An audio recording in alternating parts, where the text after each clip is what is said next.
Hey guys, welcome back to Foreign Reacts. Today we're going to be checking out a video titled 6 Things I Can Do in the Netherlands but not in USA. So obviously this would be an American's perspective of the Netherlands, and I've been trying to find one of these videos for a very long time, and it's wonderful that I finally found one. So we're going to be checking out this video, so I do hope that you guys are already subscribed. If you're not subscribed, guys, just click that subscribe button and join the family here at Foreign Reacts, man. We only do foreign reactions. Everything done here has to be foreign, and obviously, you know, the Netherlands is foreign to me. So without further ado, guys, let's get right into the video. Hi friends, welcome back to my channel. If it's not your first time here, thank you so much for coming back. And if it is your first time, thank you for clicking on this video. So you guys may or may not already know that we've been living in the Netherlands now for coming up on a year. And I've noticed a bunch of things that are specific to life here in the Netherlands. Things that maybe I would not be able to do in the United States, or not necessarily do them in the same way. So in today's video, I'm going to be talking about 6 things that I can do in the Netherlands that I could not do in the United States. So you guys know how we do it here. Go ahead and get comfortable, get yourself your favorite drink, and we'll get right into it. Get you some drink. I got water. That's it.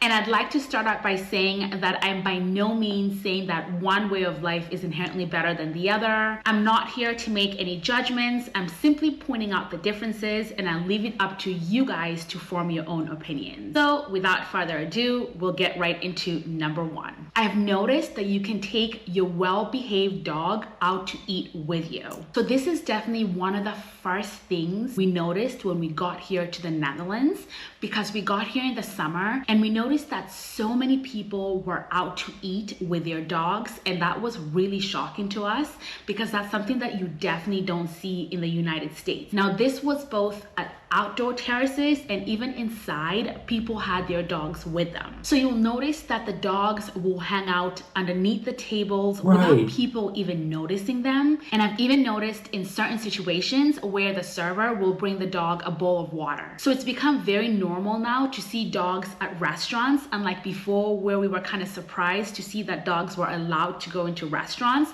And it's really cool to see that dogs are welcomed at all kinds of places here in the Netherlands. I can tell you firsthand that it's very difficult and almost not allowed in most restaurants or establishments to let your dog come inside with you. When I was in college, I worked at a restaurant, and it was a huge... Dude, you can't even take your pet in your own apartment, bro. Like, you paying rent and you cannot have a pet. And some apartments literally charge you probably like a $300, $500 extra just to have a pet. She ain't gotta explain. I know what's up. Huge no to have someone come into the restaurant with their dog. I mean, we even had an outside seating area, and dogs were not allowed in that area too. There was always an exception to where if it was a service dog, then they were allowed to come in. But that was even a really tricky situation, because then we would have to ask the customer for paperwork to prove that it was in fact a service dog. So in general, dogs accompanying their owners to restaurants, it's definitely not common. The second thing is that you can get a good bottle of European wine for €5, and we definitely take advantage of this. So no, you're not gonna get this top quality wine for €5, but they have such a great selection of wines and table wines that you can get at this price range that won't bankrupt you. And even if you choose to go into a wine store as opposed to buying your wines from, say, a supermarket, for example, the bottles of wine are also very reasonably priced. So I recall in the United States, any wine that you got from the supermarket wasn't really good wine. I mean, it wasn't horrible, but you definitely didn't get your good wines from the supermarket. And it's not something that you took to a friend's house for a party. You definitely chose to go to a wine store to get your good wines, and they cost way more money than they do here in the Netherlands. The third thing is that you can see a doctor without worrying about the cost. And what's even more surprising to me is that doctors can make a house call if you're too sick to get out of bed. Now, I'm not saying that all Americans worry about medical costs, because some people have great insurance, but a big difference is The privileged. Unfortunately, I am not one of them. I am broke. I am poor. I don't know what good healthcare is, okay? Yeah, I represent the people. That everyone here in the Netherlands has the same base insurance coverage. The fees are standardized, and on top of that, you can get additional supplemental health insurance at an affordable cost. Like I said before, doctors here can make house calls, and I know it sounds or seemed so old school when I first heard about it, but I think it's something that is so necessary, especially if you're feeling really sick to get out of your house on that day. Something else I've noticed here that I definitely don't see in America is that prices are listed in the doctor's waiting room. So it's not a mystery what you're going to be paying. I can tell you from personal experience, every single time I've gone to a doctor's office, I've done blood work or any kind of thing that involves medical care, and I've asked the receptionist how much the bill will be, they're almost always unable to tell me what the exact amount will be. So it's always a mystery when you're waiting to receive your bill. I mean, the medical costs are insane and really anxiety inducing anytime you go and see a doctor, but that's certainly not the case here in the Netherlands. The fourth thing is that you can take a 3-week vacation and still have a job to return to when you get back from vacation. So many Americans get paid about 2 weeks of paid vacation, but that's something that's not legally required to be given to you by your job. So good employers will offer paid vacation, but the Fair Labor Standards Act does not require American employers to give any employees any paid vacation time at all. However, here in the Netherlands, full-time employees get several weeks of paid vacation, and that's something that's mandated by law. I've spoken to so many Dutch people that take 2 to 3 weeks vacation in the summer and actually travel somewhere. I think the Dutch is be giving her 3 kisses, man. I learned in a video that if the Dutch is giving you 3 kisses, they really like you. I think the Dutch is really like her. She's really pleasant, though.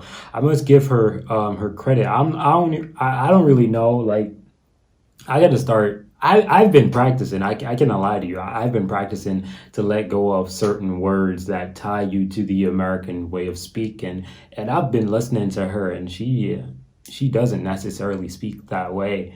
You know, where straight up when you hear an American speaking English all the time, there's just always some stuff that gives it away that, okay, yeah, your ass is from over there. So I really actually appreciate how she speaks because I've been working on that for my entire life to try not to do those type of abbreviation slangs and all that because it kind of give you away. You know what I'm saying? So yeah, I don't even think anybody in the world says, you know what I'm saying, or kinda. I don't know. Y'all let me know if I'm tripping. It seems like it's the normal thing to do around July and August.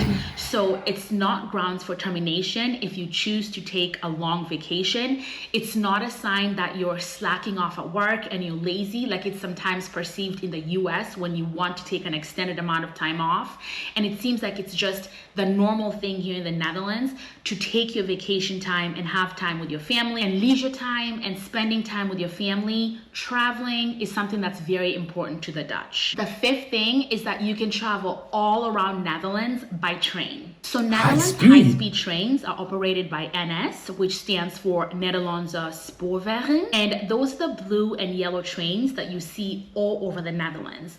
So basically, if you are in Amsterdam, for example, you could get around to just about all cities in the Netherlands using the train. And I believe outside of the big cities, they have regional trains that you can use as well. So you don't really need a car when you live in the Netherlands. The public transportation is very well connected and you can just about get to all the different cities. And on top of that, if you fit into a certain category, so say for example, you're a student or a senior citizen, then they have discounts for using the public transport. So these trains are really fast, the travel times are reasonable, so it's really cool to be able to conveniently getting around using the trains. And finally, number 6 is that you can graduate university without going into debt or with very little debt. University costs in the Netherlands for Dutch and EU nationals is a fraction of the cost cost of what students pay in the US. So many public universities offer tuitions that are just a couple €100 a year, and even the top tier universities are far less expensive. So it's really common in the US for adults to carry their student loan debt for years. I mean, well into their 30s and 40s. And I believe it will be unusual for a Dutch person to carry their debt for this long. So even medical school in the Netherlands does not cost hundreds of thousands of euros. And if you chose to do a master's program, it ranges from about 4,000 to 5,000 euros a year and not 5 times that amount. That's cheap. Even for foreign students that are not Dutch or EU nationals, the amount that they pay for tuition is nowhere near what they would pay for tuition in the United States. Why y'all never told me this? I'd have been in the Netherlands already, baby. Come on now. Wow, that tuition is surprising because in America, I'm telling you, bro, if there's anything in America that's expensive, it's going to be healthcare. I'd put number 1, and number 2, education. It's really expensive. And like a lot of people try to avoid sending them kids to, public school, high school. And, public schools are not safe in America. Let me tell you that straight up, right off the bat. They're not safe, right? But when it comes to colleges, bro, I'm telling you, bro, it's not cheap. It's really not cheap. You're gonna be indebted so easily. That wraps up my list. Tell me if there's anything that I may have missed that you've noticed that you can do here. Nah, you cool. I don't know how many subscribers she got. Oh, she got about 1 point. Okay, like if y'all wanna, there's gonna be a link for her in the description, right? For the original video that I just watched. Y'all can go click that link, go support her, man. She got about a 1.5, I'm gonna say 1.5 because she got 1.49, so I'm gonna say 1.5. So she got 1,500 subscribers. I don't know if she might see my video, but if you do see my video, keep doing the great work, man. Keep talking about the Netherlands. There was a stupid ass negative video about Amsterdam. I did a reaction video to that. So you can actually give your feedback about the Netherlands. I think the Dutch folks will really appreciate it. And keep doing your stuff, man. Keep doing your stuff. I really enjoyed this, guys. And I hope you guys enjoyed it as well. But either ways, man, that's 6 things I can do in the Netherlands, but not in America, not in the USA. That's going to be it, guys. I'm out of here. Peace.